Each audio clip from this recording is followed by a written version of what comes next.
So, in terms of showing investors the money, these companies have signed contracts with a lot of different governments and organizations to provide doses of these vaccines upon these approvals.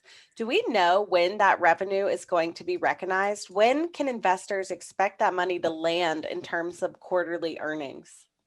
Yeah, the short answer is we don't know exactly. Those deals were basically, you could look at them as advanced purchase orders.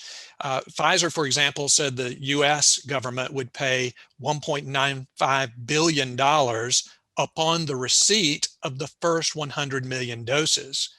So probably what's going to happen is the money will begin to flow once receipt of those doses, those contractual amounts are turned over.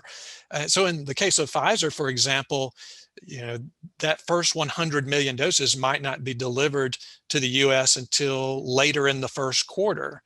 And that's when the money would come through. So I think it's possible that we could see revenue recognized as early as the first quarter of 2021, but it's also possible that the revenue might not be recognized until Q2. Just depends on how quickly they fulfill that contractual requirement.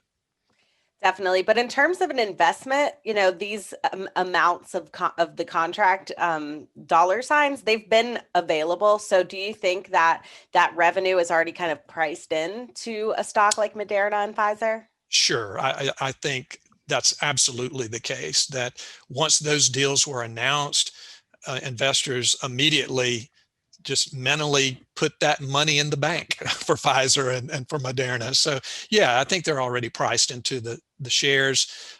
But keep in mind that especially in the case of the US government, but I think it's also the case in Europe as well, that these governments have negotiated an option to increase their purchases. And I think that's very likely in some of these cases. And so, uh, we could see much more money flow from the US and from Europe for both Pfizer and Moderna.